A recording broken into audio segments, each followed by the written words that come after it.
قرآن حکیم، سیرت النبی صلی اللہ علیہ وآلہ وسلم، احادیث مبارکہ، فقہی مسائل کا بیان اور بہت کچھ انشاءاللہ تعالی جید علماء کرام کے ساتھ۔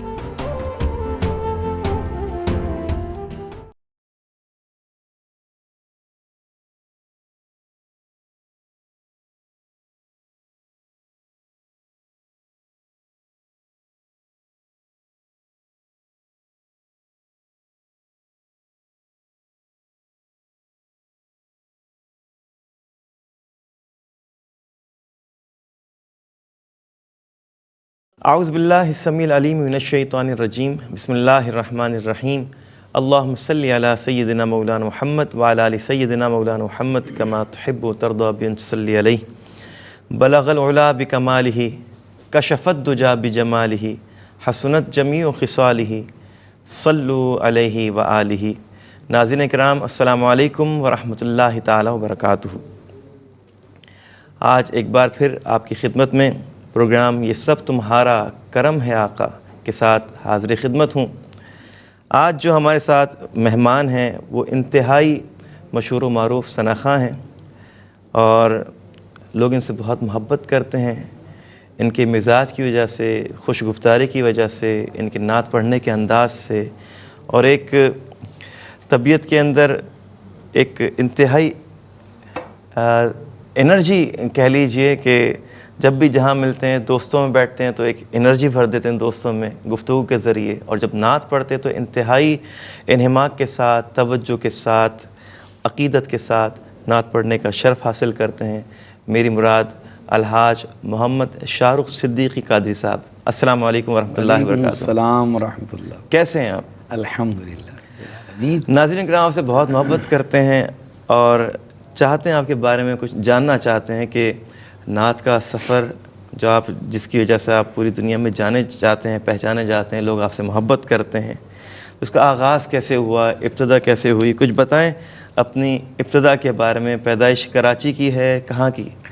جی الحمدللہ رب العالمین، ہم کراچی میں پیدا ہوئے، ملیر میں، اور الحمدللہ گھر کا ماحول مذہبی ہے الحمدللہ، اور بچپن سے مذہب کو قریب سے دیکھا ہے کہ ہر وقت کچھ نہ کچھ ہو رہا ہے، کچھ پروگرام ہو رہے ہیں، اللہ رسول صلی اللہ علیہ وسلم عز و جل کا ذکر ہو رہا ہے اور نعت خوانی ہو رہی ہے، مختلف مواقعوں پر جو ہے فاتحہ کا اہتمام ہو رہا ہے، الحمدللہ، جلسے ہیں، جلوس ہیں، یہ ساری مذہبی ایکٹیویٹیز بہت زیادہ مطلب دیکھی گئی ہیں، اور نعت شریف بھی پڑھ رہے ہیں، تو نعت میرے بھائی پڑھتے تھے سر۔ اچھا، تو یہ والد صاحب کی طرف سے یعنی خاندانی یہ چلا رہے ہیں ماشاءاللہ؟ جی الحمدللہ رب العالمین، والد صاحب کی بڑی مہربانی، ان کی کرم نوازی ہے کہ انہوں نے اچھے ماحول سے ہمیں وابستہ رکھا، اور جہاں وہ جاتے تھے محفلوں میں تو بچپن میں ہی ہمیں محفلوں میں لے کے گئے، ادب و آداب سے گئے، ایسے نہیں، ایسے بیٹھیں، اچھا، ہاں اتحیات میں جیسے بیٹھتے بزرگ ہیں، ہاتھ چومیے، اچھا، تو یہ ساری باتیں بچپن سے ہی ان پہ ٹوکا گیا کہ ایسے ملتے ہیں، ہاتھ باندھ کے بیٹھیے یا نگاہ نیچی کر کے بیٹھیں، تو یہ ساری چیزیں بچپن سے سکھائی گئیں، تو یہ ایک اچھا ماحول میں اس کو کہہ سکتا ہوں یقیناً۔ تو یہ نعت کا جو یہ سلسلہ شوق ہوا تو یہ آپ کے جو بڑے بھائی، آپ نے کیا نام بتایا؟ جی محمد عاصم صدیقی، محمد عاصم صدیقی صاحب، وہ بہت خوبصورت کلام کرتے ہیں، بہت خوبصورت آواز، یعنی ایک آوازیں ہوتی ہیں نا، آواز تو آواز ہے، جی بالکل، لیکن خوبصورت آواز ہوتی ہے الحمدللہ، بہت خوبصورت آواز کے اللہ تبارک و تعالیٰ نے کرم فرمایا ان پر، تو وہ نعت شریف پڑھتے تھے، انہی کو دیکھا دیکھی مجھے بھی نعت کا شوق ہوا بچپن سے۔ اور پہلے محمود بھائی ہوتے تھے مقابلے کہ بھئی مقابلے نعت میں جا رہے ہیں، تو ان کے ساتھ ہم جب مجھے بھی لے کے گئے وہ، تو ہوا کیا بھئی کھوکھرا پار میں بہت ہی مقابلہ نعت تھا، چلے گئے۔ اب شام 4 بجے کے گئے میں، اس وقت فون وغیرہ کچھ نہیں تھا، موبائل فون، ٹیلی فون وغیرہ بہت جو ہے نا تھا نہیں کسی کے پاس زیادہ تر، تو چلے گئے۔ اب چلے تو گئے، کہاں گئے بھئی؟ وہاں گئے کھوکھرا پار جا کے رات 11 بج گئے پروگرام میں، اور جناب وہاں سے فرسٹ پوزیشن لے کر ماشاءاللہ حاضر ہوئے، گھر میں آ گئے، اور جو گھر پہ آتے ہی ڈانٹ پڑی، بلکہ پٹائی ہوئی۔ یعنی وہ ایک خوشی جو ایک تھی کیفیت وہ ساری کی ساری، اصل میں اس وقت تو نہیں پتا نا کہ ہم کیا کر کے آ رہے ہیں اور کتنا ایک اعزاز لے کے آ رہے ہیں. گھر میں تو یہ بات ہے کہ اس وقت 9 بجے کی مغرب کے بعد بھی لوگ گھروں سے، اب بچے گھر میں آ جاتے تھے. اب تو نکلتے ہیں جی جی کہ بھائی مغرب کے بعد ذرا باہر جائیں گے. پہلے مغرب میں گھروں میں آنے کا رواج تھا کہ مغرب کے بعد گھر میں رہیں گے. بالکل. اب مغرب کے بعد عشاء ہو گئی، عشاء کے بعد 10-11 بج گئے. جب وہاں سے آئے تو پوزیشن تو یہ تھی کہ بھائی بہت ذرا حوصلہ افزائی کی جاتی بھائی ماشاء اللہ، اور جو پٹائی ہوئی درگت بن گئی. تو وہ یاد ہے مجھے. لیکن جب ان کو پتہ چلا ہوگا بعد میں کہ پھر وہ بعد میں بتایا تو پھر اگلے 2-4 دن بعد پھر چلو اچھا کیا، لیکن یہ کوئی طریقہ تھوڑی ہے اچھا کہ مطلب بغیر بتائے اتنی رات ہو گئی یہاں پریشان بیٹھے ہیں. آپ دیکھیں نا، والدین اپنی اولاد سے جی ہر چیز سے بڑھ کے محبت کرتے ہیں. والدین چاہتے ہیں کہ اولاد میری نظروں کے سامنے رہے. جی میں اب بھی الحمدللہ جب تاخیر سے گھر پہ حاضر ہوتا ہوں تو والدہ جاگ رہی ہوتی ہیں. جی بار بار فون آ رہے ہوں گے.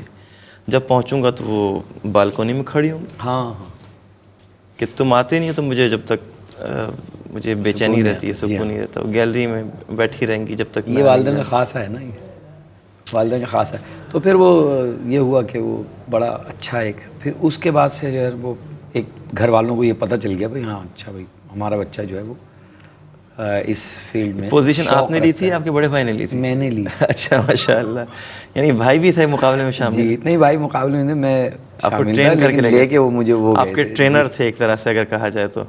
جی. ویسے ناظرین کرام، جو آوازیں ہوتی ہیں نا ثنا خاں حضرات کی، اس کا ایک تھرو ہوتا ہے، یعنی اس کی ایک رینج ہوتی ہے. میں پڑھوں گا کوئی نعت تو اس کی رینج ایک مخصوص ایریا تک ہوگی. شاہ رخ بھائی کو اللہ نے وہ آواز دی ہے کہ ان کی رینج کافی ہے. مائک پہ پڑھتے ہیں تو بہت ایک اچھا ایک کیا کہتے ہیں ایک طاقتور آواز فیل ہوتی ہے، دور تک آواز جاتی ہے، اور مائک کیچر آواز ہے ان کی ماشاء اللہ. اور اچھا، اسکول وغیرہ میں ابھی آپ نے ابتدا میں پڑھا؟ اسکول کا کہہ رہے ہیں یا نعت کا؟ اسکول. اسکول ہی پڑھا میں نے. ناظرین کرام، ایک بات میں پہلے آپ کو بتاؤں کہ شاہ رخ بھائی ماشاءاللہ باتوں میں کچھ ایسے جملے کہہ جاتے ہیں کہ ہم اپنا سارا کچھ بھول جاتے ہیں اور ان کی جملوں کو، ان کے الفاظ کو انجوائے کرتے رہتے ہیں. میرا پوچھنے کا مقصد یہ تھا کہ اسکول لائف میں تو پڑھتے ہی سب ماشاءاللہ، آپ بھی پڑھے لکھے ہیں ماشاءاللہ، اور آپ نے سول میں ماشاءاللہ ڈپلومہ کیا ہوا ہے ماشاءاللہ، اور آپ ماشاءاللہ ایک عرصے سے ذریعہ معاش کے حوالے سے ماشاءاللہ ایک بہت اچھی جاب ہے اور اچھے اس پہ ماشاءاللہ عہدے پر ہیں ماشاءاللہ. اور کبھی بھی نعت خوانی کو آپ نے ذریعہ معاش نہیں بنایا الحمدللہ. کیا کہتے ہیں شاہ رخ بھائی، اب نعت خوانی کہ اتنا اگر کوئی شخص نعت خوانی میں اتنا زیادہ مشہور ہو جائے کہ اس کو فرصت ہی نہ ملے کوئی اور کام ایکٹیویٹی کرنے کی، کام کاج کرنے کی. لیکن ایک بات تو ہے، جو بھی شخص کسی ذریعہ معاش سے وابستہ ہوتا ہے تو کم از کم یہ ہوتا ہے کہیں محفل میں جاتا ہے تو اس کا دل مطمئن ہوتا ہے کہ میں جب جا رہا ہوں محفل کے اندر تو میں سرکار کا ذکر کرنے کے لیے جا رہا ہوں. معاشی اعتبار سے وہ بے فکر ہوتا ہے. اس کو آپ کس طرح سے دیکھتے ہیں آپ، کیونکہ ذریعہ معاش سے ایک عرصے سے وابستہ ہے؟ ضروری کام ہے اصل میں. ضروری چیز یہ ہے کہ آپ اس پہ توجہ کریں. ہمارے ثنا خاں حضرات کو بھی پہلے اس پہ توجہ دینی چاہیے کہ ایک تو پڑھائی نہیں چھوڑیں، نہ مذہبی نہ دنیاوی. ٹھیک. پڑھائی سے مطلب یہ ہے کہ آپ مذہب کو بھی پڑھیں، جی، کیونکہ آپ نعت پڑھ رہے ہیں اور نعت کا تعلق بہت ضروری ہے مذہب سے. کیونکہ مذہب پتہ ہوگا اور حضور کی صلی اللہ علیہ وسلم کی باتیں ہمیں پتہ ہوں گی، علم میں ہوں گی، تو نعت پڑھنے کا مزہ بھی الگ آئے گا کہ کہا کیا جا رہا ہے. آپ صرف طرز کے اس میں بہاؤ میں نہیں ڈوبیں گے، بہیں گے نہیں، بلکہ آپ الفاظ کو سمجھتے ہوئے آپ آگے بڑھیں گے کہ کہا کیا جا رہا ہے. ہمارے آقا صلی اللہ علیہ وسلم کی ذات کے لیے کیسے الفاظ کا چناؤ کیا گیا اور کس طریقے سے تعریف کی گئی، یا اس لفظ کے اندر ایک لفظ شاعر نے تو کیونکہ پوری تقریریں سمیٹ کر ایک شعر میں وہ پرو دیتے ہیں، تو جب وہ کھلتی ہے تو اس کے اندر کئی واقعات ہوتے ہیں ماشاءاللہ. تو اس واقعے کو اگر ہمارے ذہن میں جب ہی ہوگا کہ جب ہم پڑھیں گے یا سنیں گے، تو جو اچھا سننے والا ہوتا ہے وہ اچھا بولنے والا بھی ہوتا ہے. تو ہمیں اچھا سننے والا بھی بننا چاہیے تو اس پہ بھی ہمیں توجہ کرنی ہوگی. اور پھر جیسا کہ آپ نے کہا کہ ذریعہ معاش کی بات ہے تو وہ بھی ضروری اس لیے ہے کہ یہ جیسے بے فکری رہے گی کہ بھائی مجھے اس پہ میں منحصر نہیں کر رہا کہ آج پروگرام نہیں ہوا تو اب کیا ہوگا, گھر کا کیا ہوگا, ہمارے بیوی بچے, یہ کام کیا ہے. جیسے لاک ڈاؤن ہو گیا, جی لاک ڈاؤن کے درمیان جو لوگ اپنے ذریعہ معاش سے وابستہ تھے وہ باقی لوگوں کے بنسبت بہت زیادہ آسودہ حال تھے.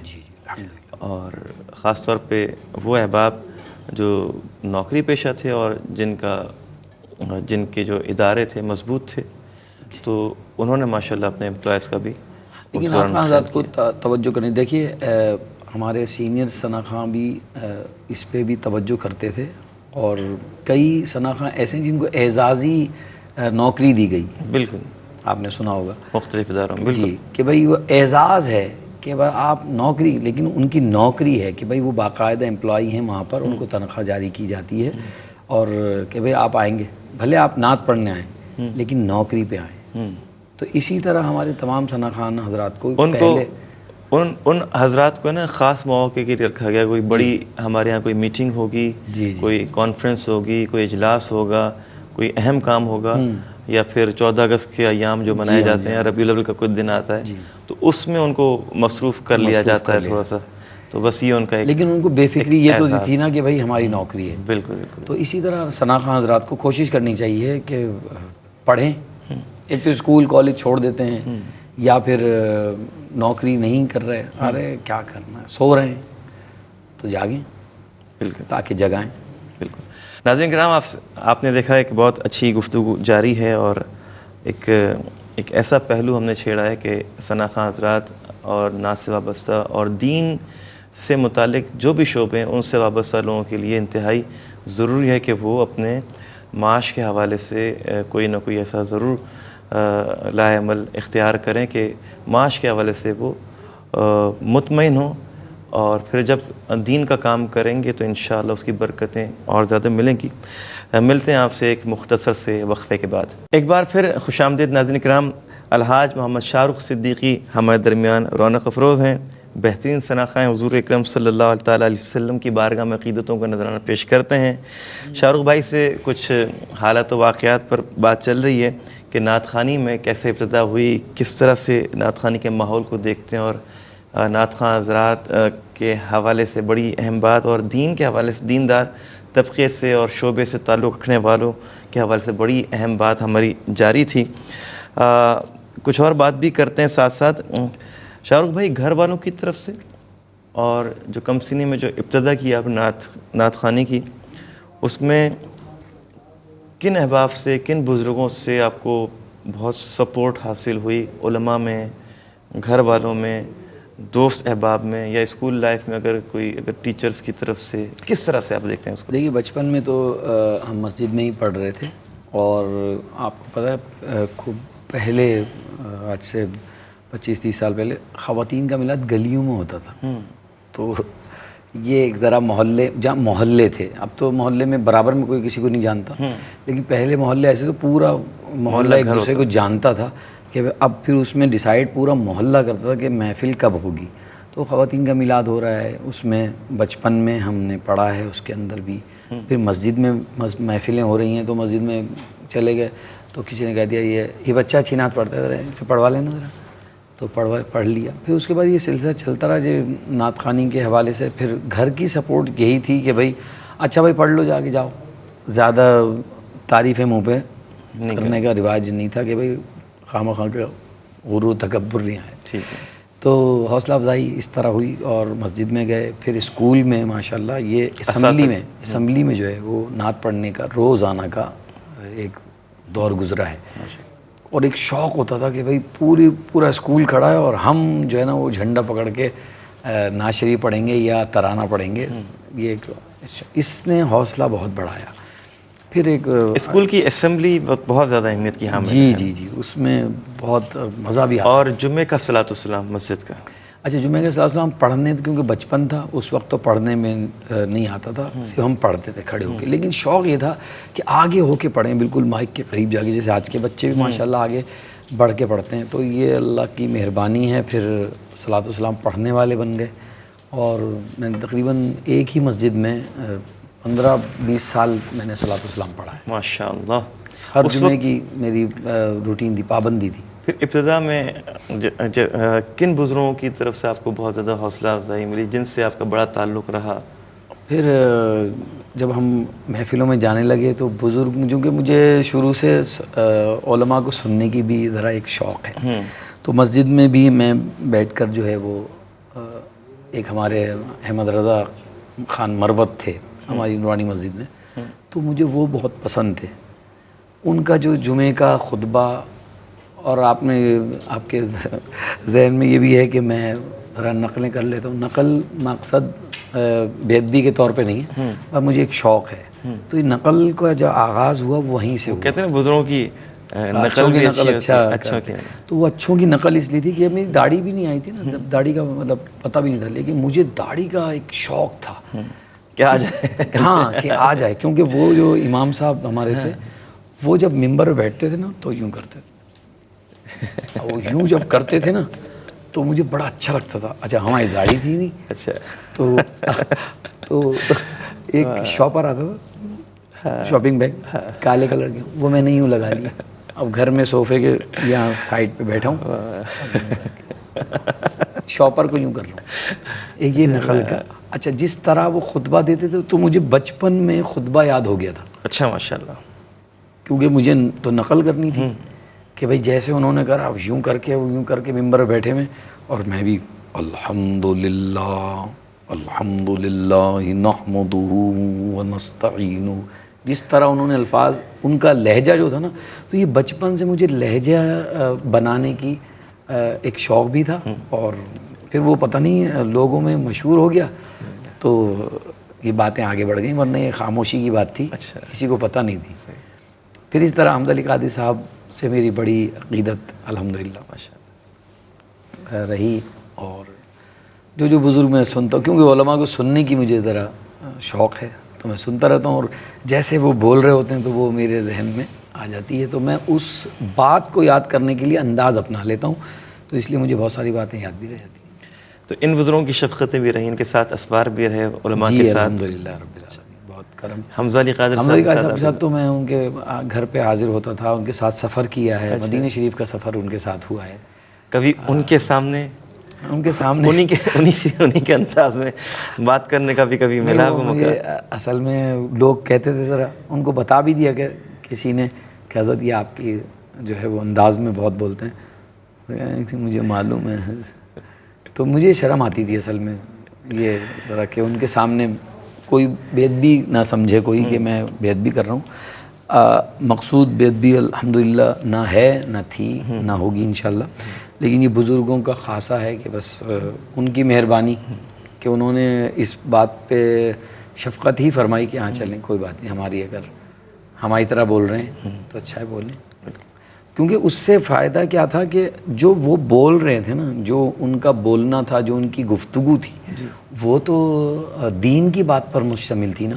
تو وہ میرے ذہن میں پختہ ہو رہی تھی اور میں اس کو یاد کر رہا تھا. جو واقعہ جیسے انہوں نے کوئی سنایا ہے تو وہ میرے ذہن میں انداز کی وجہ سے پیوست ہو گیا اور یاد رہ گیا. تو یہ ہے بات. اچھا ایک کلام آپ بڑا خوبصورت پڑھتے ہیں اور QTV پر بھی ہم نے سنا اس کو, یہ کب سے آپ کے یہاں پڑھا جا رہا ہے, جو عشق نبی کے جلووں کو؟ ہاں, یہ جو کلام ہے سکندر لکھنوی صاحب کا کلام ہے, اور مطلب پڑھا ہوگا کسی ثنا خان حضرات نے, میں نے ان سے سنا بھی ہے بزرگوں سے, لیکن سینئر ثنا خان حضرات سے. یہ ہمارے ابو جو ہیں وہ روز اس کو پڑھتے تھے. اچھا گھر میں ان کے پاس ایک کاپی کا پیپر تھا, پیج تھا, اس پہ لکھا ہوا تھا, اور وہ اپنے فاتحہ کی ان کی کتاب ہے, ابھی بھی میرے پاس رکھی ہوئی ہے, تو وہ خستہ حال ہے, اسی کے اندر وہ پرچہ ابھی بھی رکھا ہوا ہے. تو روزانہ ان کا ایک طریقہ تھا کہ وہ فاتحہ, کیونکہ ہم نے تقریباً زندگی میں شاید ہی کوئی ایسا رات کا کھانا کھایا ہو کہ گھر میں کہ فاتحہ نہ ہوئی ہو. ماشاء اللہ. تو ایک شوق تھا ابو کو ہمارے کہ بھئی فاتحہ بیٹھیں. ایک مصرع اگر جی وہ بہت جو عشق نبی میں سنا.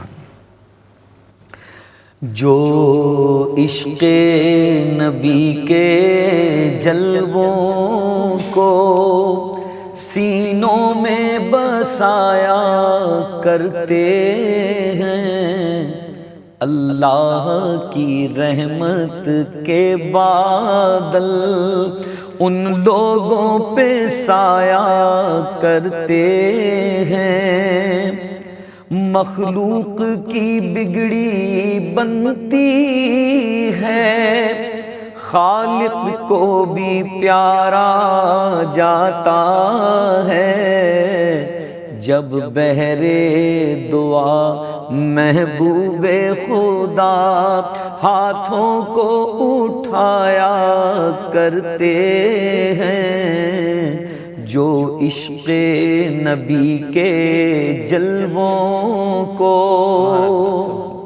آپ تو ماشاءاللہ روزانہ حضور کا ذکر کرتے ہیں، حضور کی شان بیان کرتے ہیں، پھر شان بیان کرتے کرتے مدینہ شریف کا بھی ذکر ہوتا ہے۔ جی جی، اور جب مدینہ کی جب بات ہوتی ہے، وجد میں کائنات ہوتی ہے، ایسا لگتا ہے دن نکل آیا جب مدینہ میں رات ہوتی ہے۔ کیا بات ہے۔ تو مدینہ شریف پہلی حاضری کب ہوئی، کیسے ہوئی، کیا سبب بنا اور کیسے ہوئی؟ اچھا، پہلی حاضری جو ہے نا محمود بھائی یاد رہتی ہے کہ آپ کی پہلی حاضری کیسے ہوگی۔ پہلی حاضری بڑی کرم نوازی، اور ساری حاضریاں کرم نوازی پر ہی ہوئی ہیں۔ ہماری تو اوقات نہیں ہے کہ ہم کہیں کہ ہم جا رہے ہیں، بس وہ بلا رہے ہیں، بے شک یہ ان کی مہربانی ہے۔ تو میں تو بائک پہ جا رہا تھا حیدری کی طرف سے، جی، تو فون آ گیا، یہ سن 2001 کی بات ہے، پہلی حاضری کی بات کر رہے ہیں جی۔ تو انہوں نے مجھ سے پوچھا، میرے دوست تھے لاڑکانہ کے ڈاکٹر جاوید صاحب، کیسا ہی کہاں ہیں آپ؟ میں کہا جی بائک چلا رہا ہوں بھی۔ کہنا سائڈ میں لگائیں، سائڈ میں رک گیا۔ تو اس وقت اگر موٹر سائیکل سائڈ پہ لگاتے تھے تو موبائل چھنتا نہیں تھا، تو میں نے سائڈ میں لا کے بات کرنا شروع کر دی۔ تو انہوں نے کہا آپ کا پاسپورٹ بنا ہوا ہے؟ میں نے کہا نہیں۔ کہنا آپ پاسپورٹ بنوائیں، بس ہم مدینہ شریف چلیں گے۔ ماشاءاللہ، آپ تو ارے میں تو پتہ کس رونگٹے کھڑے ہو گئے۔ جی میں پتہ نہیں کس کام کے لیے جا رہا تھا، میں واپس اپنے گھر کی جانب رواں دواں ہو گیا اللہ اللہ اللہ، کہ اب تو یہاں کیا کہیں۔ وہ جذبات میں ابھی بھی محسوس کر رہا ہوں کہ وہ حاضری کا شرف، اور اس وقت میری جو ہے یاد جو ہے وہ 2001 میں چلی گئی ہے۔ تو بہرحال بڑی خوشی سے میں گھر الحمدللہ پہنچ گیا، اور عجیب ایک کیفیت تھی کہ مجھے حضور کے دربار سے حاضری کا بلاوا مل رہا ہے۔ کون سے مہینے میں حاضری، پہلی حاضری؟ پہلی حاضری ہوئی تھی 11ویں شریف کے مہینے، ربیع الثانی میں۔ ربیع الثانی، ماشاءاللہ۔ تو یہ قادری ہیں ماشاءاللہ، تو ظاہر سی بات ہے سب نسبتوں والے لوگ ہوتے ہیں، تو 11ویں شریف کا مہینہ کہتے ہیں ربیع الثانی کو، حضور غوث الاعظم ذکی رضی اللہ تعالیٰ عنہ کی محبت میں۔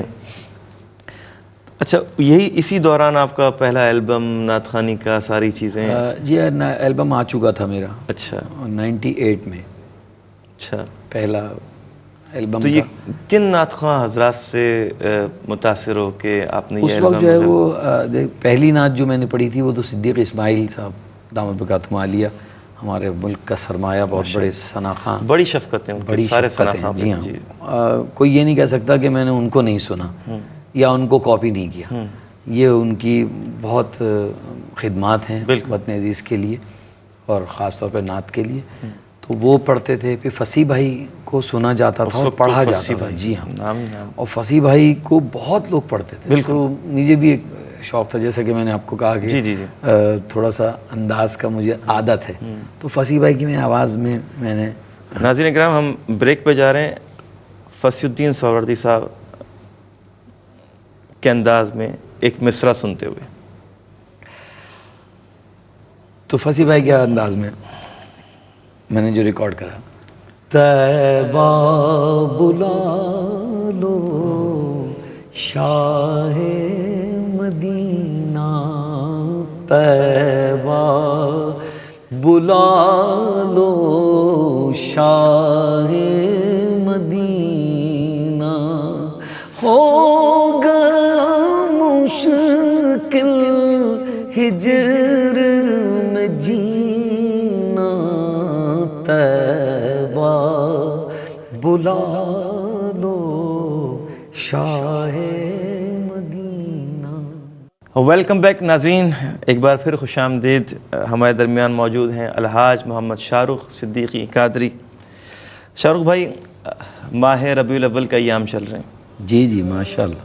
ہمارے یہاں الحمدللہ جیسے ہی ماہ سفر میں تقریباً داتا علی حجویری رحمۃ اللہ علیہ کا عرس جب شروع ہوتا ہے تو اس وقت سے ہم گھر کو سجا لیتے ہیں. ماشاء اللہ پھر ماشاء بزرگوں کے اللہ ایام ہوتے ہیں، پھر ان کی مناسبت سے پھر یہ ربیع الاول اور ربیع ثانی تک یہ جاری رہتا ہے سلسلہ. ماشاء اللہ. تو آپ کس طرح سے کیا کیا کرتے ہیں ربیع الاول میں سجاتے ہیں، کس انداز سے عقیدت کا نذرانہ؟ اچھا محمود بھائی، بات یہ ہے کہ نعت خوانی تو چل رہی ہے. جی تو ہم فروغ نعت کے لیے بھی الحمدللہ کوشاں ہیں. جی جی. اور فیض مدینہ نعت کونسل کے نام سے ہم ایک پلیٹ فارم پہ کام کر رہے ہیں. اچھا ماشاء اللہ. جی 2006 سے. اس کا کیا کام ہے؟ اس کا گھر گھر ہم نعت خوانی کرتے ہیں. فروغ نعت کے لیے جہد مسلسل ہمارا سلوگن ہے. ماشاء اللہ. تو اس کے لیے کوششیں کرتے رہتے ہیں. اسی کے اس میں تربیت بھی شامل ہے، نعت خوانی؟ جی جی، تربیت ہماری باقاعدہ محفل کے دوران ہی ہوتی ہے. اور ناظرین جو حاضرین ہوتے ہیں ان کی بھی؟ جی جی، وہ تو ہو ہی رہی ہے الحمدللہ، کیونکہ علماء تشریف لاتے ہیں. اچھا ماشاء اللہ. وہ بھی اپنی گفتگو فرماتے ہیں. تو نعت کے حوالے سے یہ کام کر رہے ہیں. اسی پلیٹ فارم سے ہم بہت سارے ایونٹ کرتے ہیں، خاص طور پہ ربیع الاول.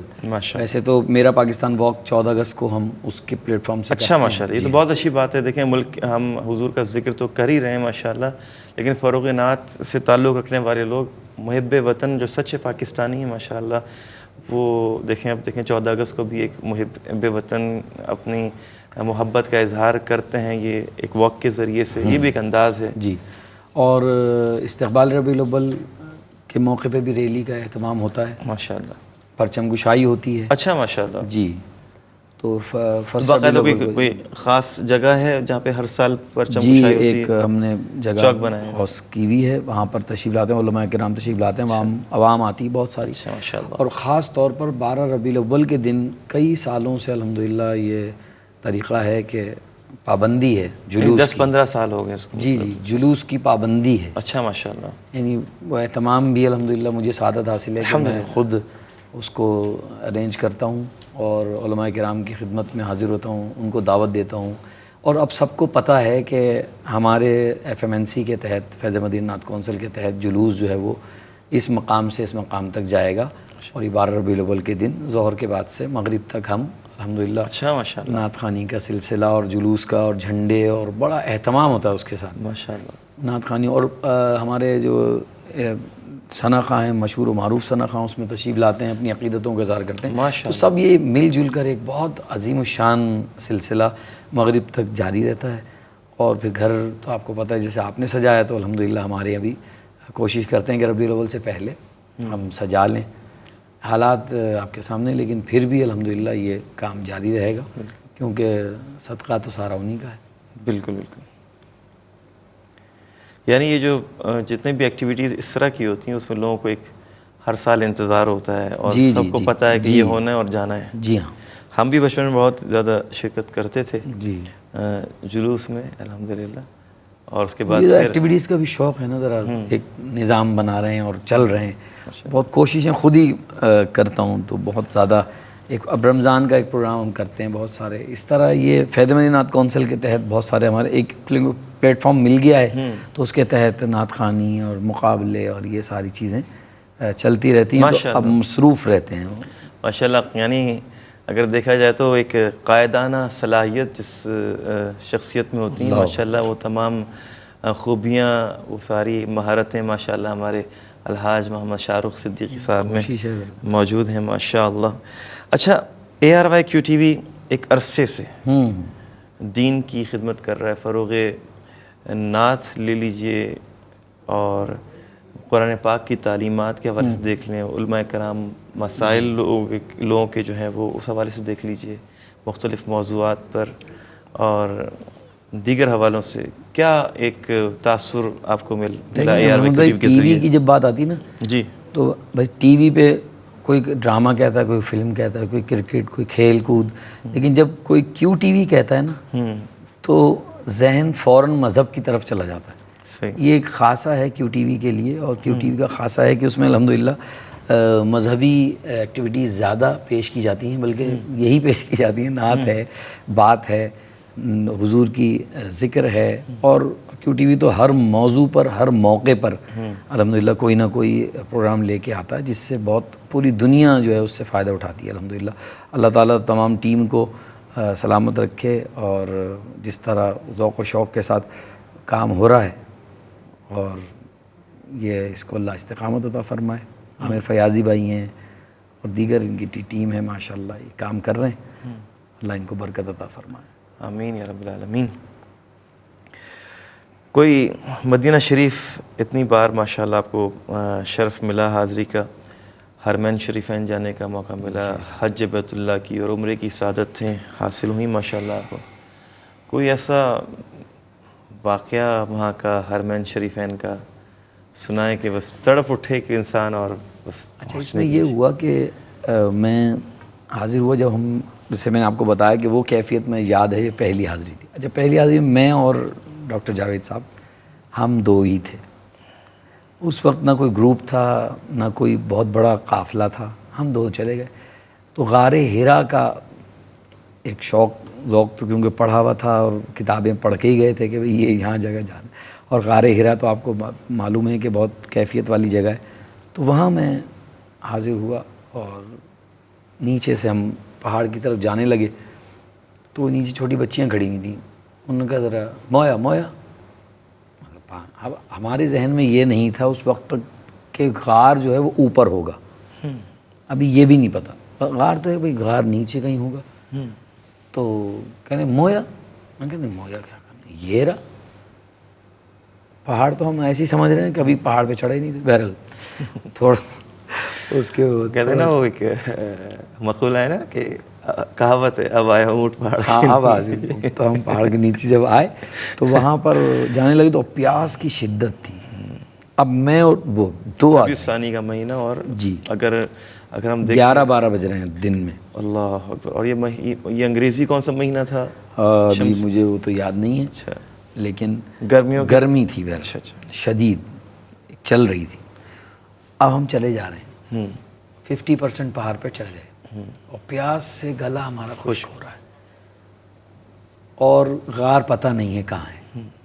بیٹھ گئے بیچ میں، نعت پڑھنا شروع کر دی۔ اب وہاں پر جب وہ درود شریف پڑھا، نعت پڑھی، تو گونج جو ہے نا وہ، یعنی ہماری آواز لوٹ کر واپس آئی، ایسا مزہ آیا۔ پھر نعرہ بھائی درود شریف زور سے پڑھا تو اور مزہ آیا۔ پھر میں نے کہا ڈاکٹر صاحب ہمیں تو غار مل نہیں رہا، اوپر چڑھنے کی اب ہمت نہیں ہے، تو دعا کر لیتے ہیں۔